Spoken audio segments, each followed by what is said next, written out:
I was a really competitive athlete, and she spent most of that time with me. We were very close for many reasons.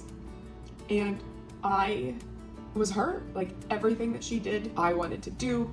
She had an opinion, she was right. She basically bought all my clothes until I went to college. Like, my mother was God to me. It's taken me a while to understand what that lost feeling has been, but I have been trying to figure out my identity outside of her, and it's fucking hard, excuse me. Everything I talk about today, I hope that resonates in some capacity or sparks a thought in your head to not be so scared to go find those answers yourself. No one's going to give them to you. Oh, hi YouTube friends. Quick interruption because I realized I could have done a much better job explaining where the running content and the vlogging is overlapping with what I'm about to share with you. So the 3 takeaways you need to take from this little interruption is movement, mind, moment. Movement, I'm really thinking my running journey. I have the itch training for a marathon, have a new running coach. I really want to qualify for Boston, so I want to document that journey.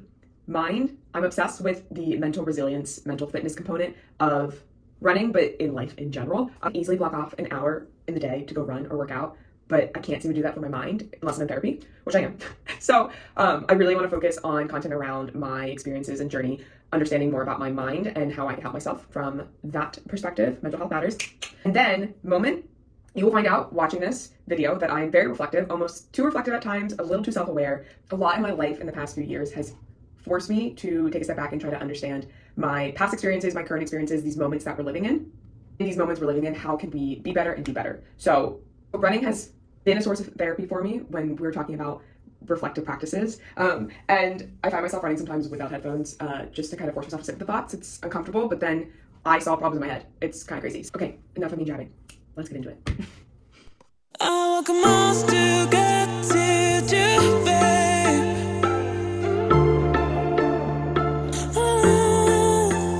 I don't know why I can't see you there. Okay, I'm doing this. We're not fancy, we're on my phone. I don't know how long my phone is even going to record this video. So we'll see how many test trials I go through with this. But here we are. Hi, I am Emma. Welcome to my YouTube channel. Seems kind of weird saying that. Long time coming project, not actually with YouTube, but YouTube has been a spur of the moment. I think I want to explore this platform versus others.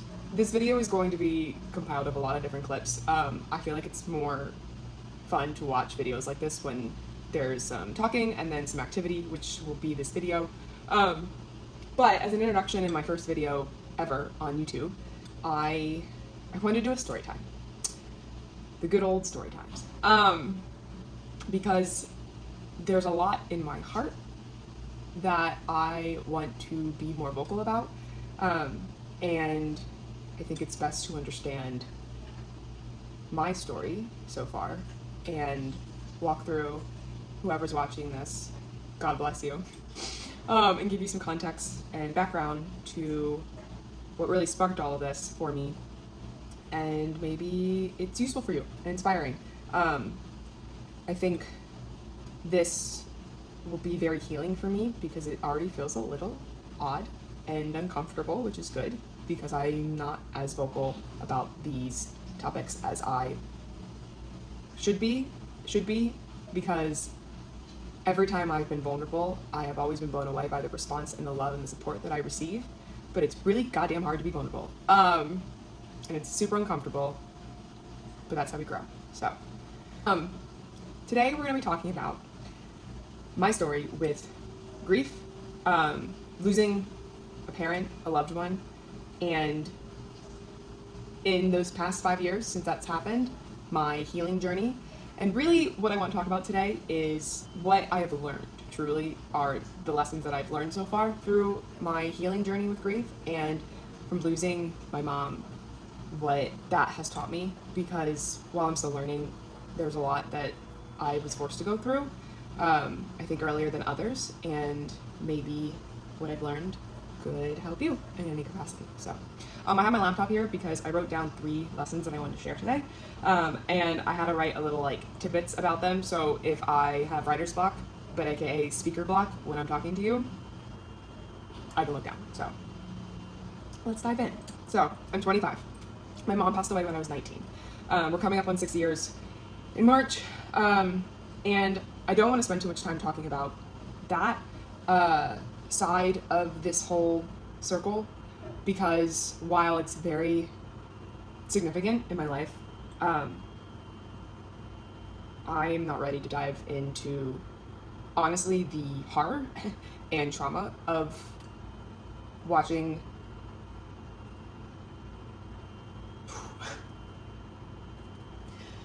the most important person in your life disappear from you.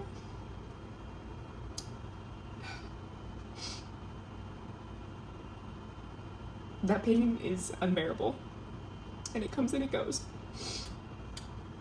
And while this isn't all my 3 lessons I'm sharing today, one thing about grief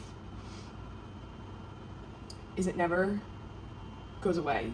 You just continue to learn how to understand it and manage it and find peace with it, which is why I'm starting this channel, because I'm hoping on my healing journey I can find more peace with it and feel more connected with her, just talking about her more. So my mom passed away from cancer. She was healthy. It was environmental influence. It was 2 years of her battling it. A lot of hope instilled in my family. We thought she was going to beat it. She did for a little bit. She went to remission, and then it metastasized to her brain. So when she passed away, I was a freshman in college. It was my second semester, freshman year. We almost lost her my first semester around Christmas break, and then she got better, and then she got worse, and then she passed away March 20th, 2018.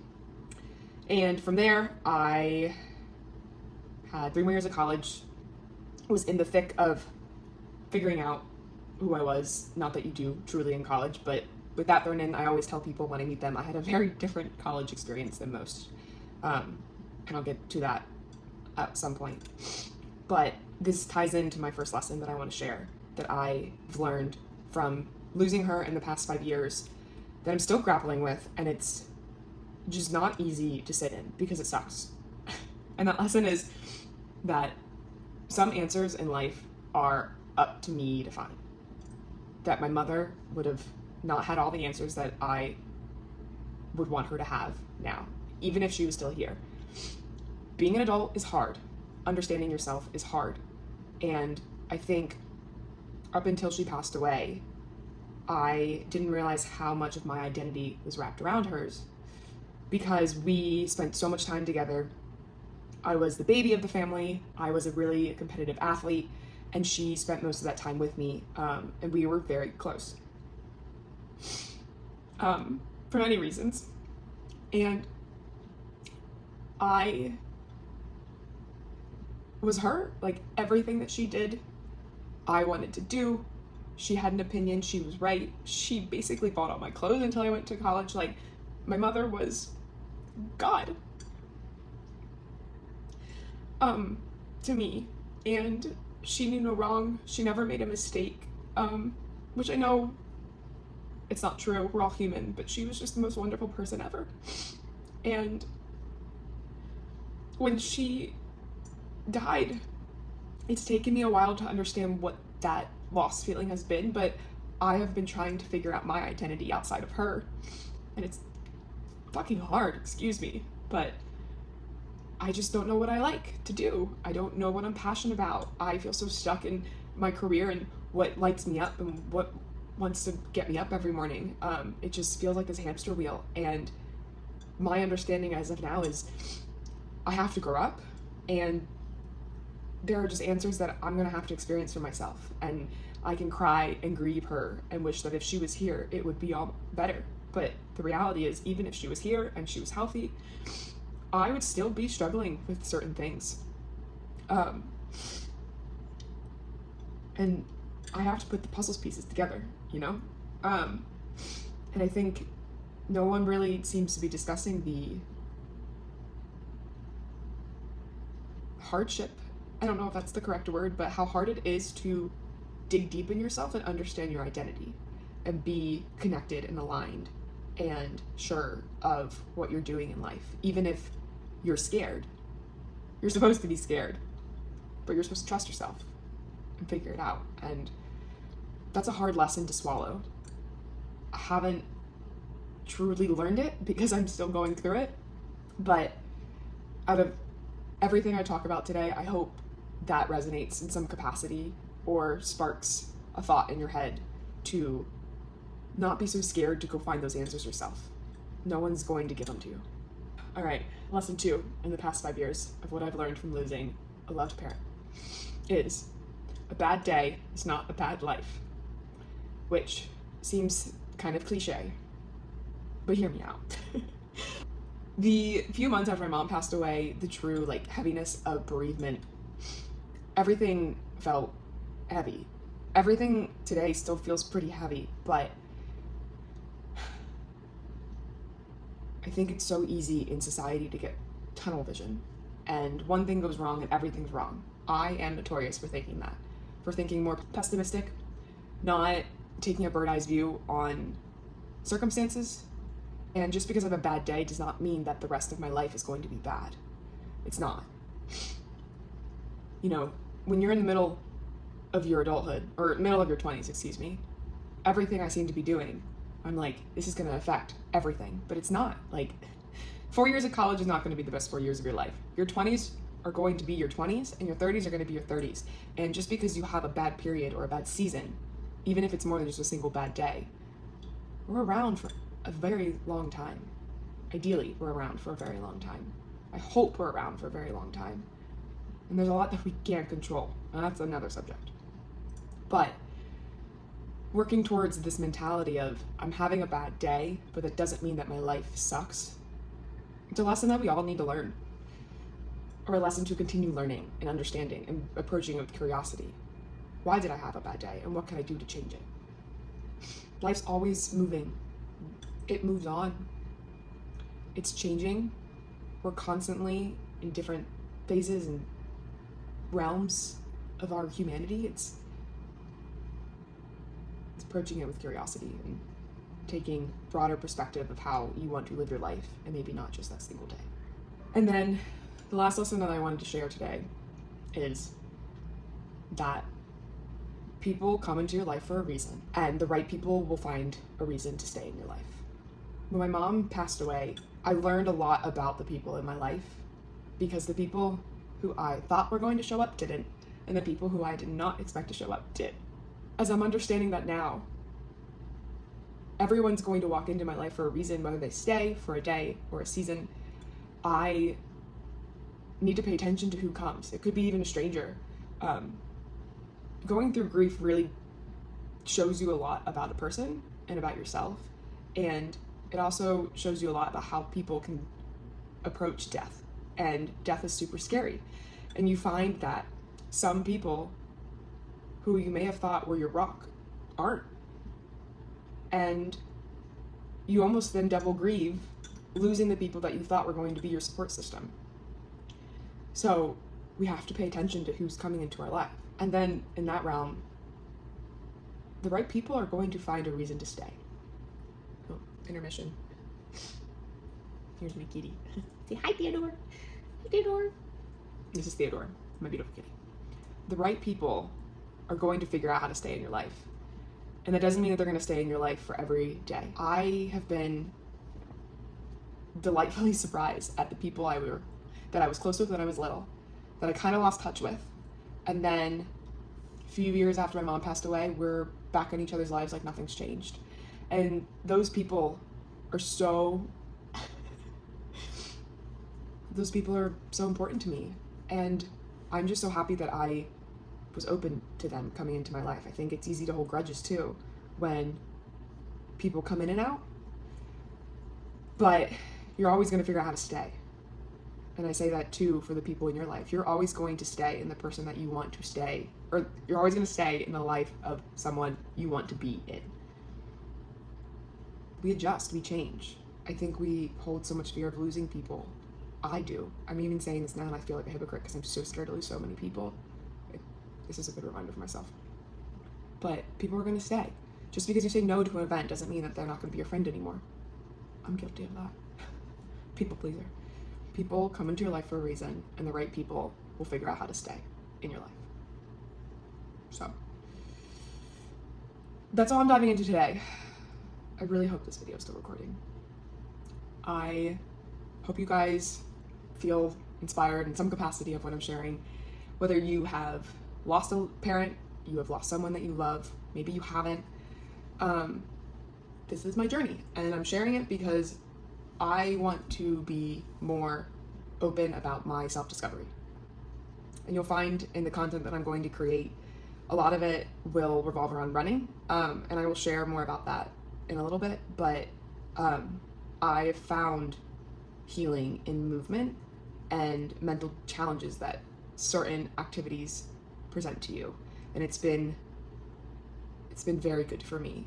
I have a lot of runner thoughts that I want to share, and this is an exciting year for my running career, and I think there's a lot to be said about how they overlap in my self-discovery, and I hope that it inspires you in any way. So please hit that like button, please subscribe, but most importantly, if any of this resonated with you, please just comment.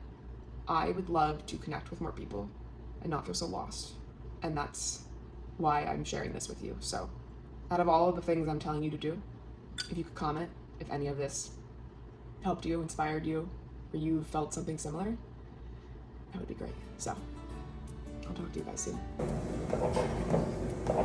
I made a very irrational decision to drink an Americano at 5:19 p.m. before my speed workout. So we're not perfect, okay? This is my really cute fit for the day. We're not feeling fashionable, but it's fine. I had all intention to get to drive on time. It's not till 6. It's 5:20, and you'd be like, Emma, you'll be there in plenty of time. You have 30 minutes. No. I live in North Carolina. I live in Charlotte, North Carolina, and the traffic is just terrible at this hour. And every week when I go to track with my friends, I always, Claire, if you watch this, you have to put up with this. I'm like, I'm gonna go, and I'm gonna get there a little early. I'm gonna do a little walk around. I'm gonna, just take a break from work, decompress before I do my speed workout. No, I'm usually late because of traffic, because I never leave on time. So that's just where we're at. But it's fine. I'm fine.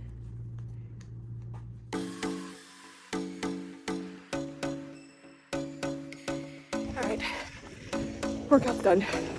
Now I'm in my cool down. I don't know if I did that right. I think I set my Garmin workout wrong, but that's okay. It's my first day of my run workout with my run coach. So we're gonna have lots of learning curves.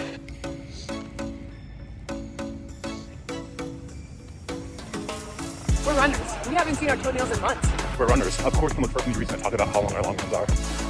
We're runners. Of course, we know where all the porta potties are. We're runners. Of course we're going to obsess over our heart rate. We're runners. Of course, we beat all the bushes. We're runners. Of course we plan our weekends around our long runs. We're runners. Of course, we'll have 5 races just for 500 PR in a race. We're runners. Of course, we spend $300 on shoes with hand-on therapy. We're runners. Of course, we run in circles and bear shop attacks. Well, that was rainy. 6 miles easy. I have a rat's nest, bird's nest, whatever that saying is, right here, in my hair, and I need to go wash it. I'm really not feeling this rain. It's not even lack of motivation. I'm just low energy. But it's okay. It's Wednesday. Let's get this done.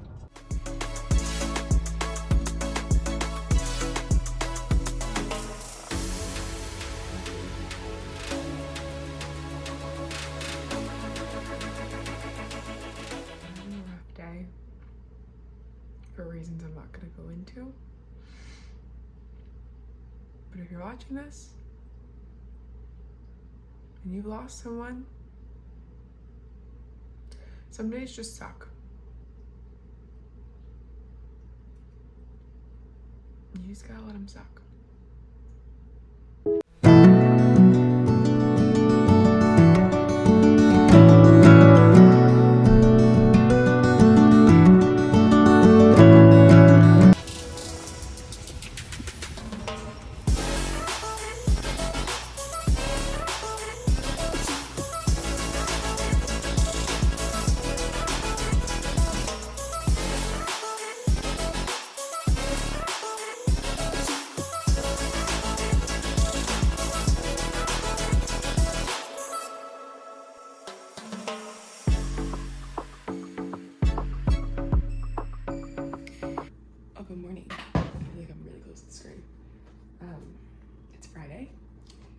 This week's been hard in terms of life, but also like shooting content for you guys. Also, yes, this is how I always put my shoes on. I should sit down, but I don't. But it's Friday. I'm gonna go for 6 miles easy. It's been like rainy, foggy, and gross here. But we journaled this morning. We're starting the day off right. You know, can't control the weather. I can control my mood. So we're gonna do this. And then I'll do some of my strength exercises afterwards. Get the day started. And then I have my long run tomorrow with some strides in the middle of it, which will be fun. So I'm in the Celsius. I have the hat. I need to put my hair tying. Let's do this.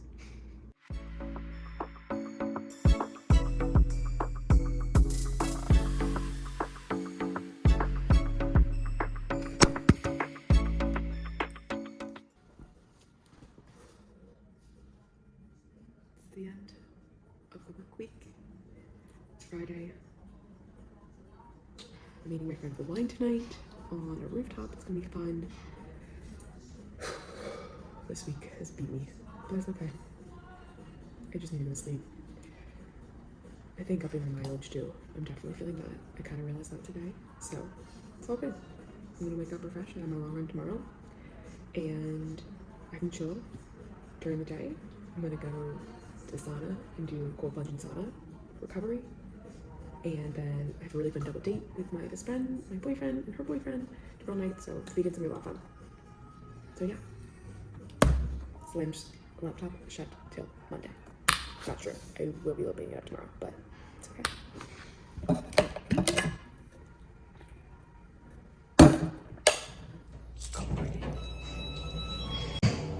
I woke up way too late. And per usual, I'm probably gonna be like 5 minutes late just to warm up, not to the run. So I'm tired. I wish I could have slept in. It's okay. It's okay.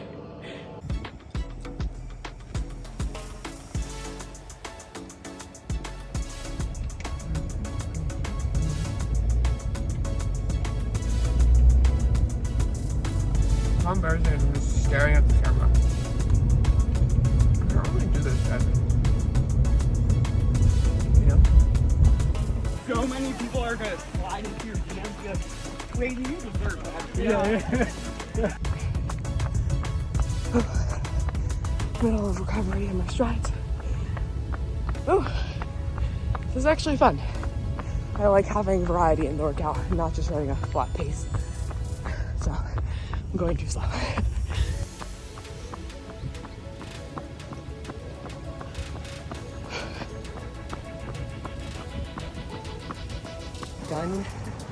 Done, and dusted.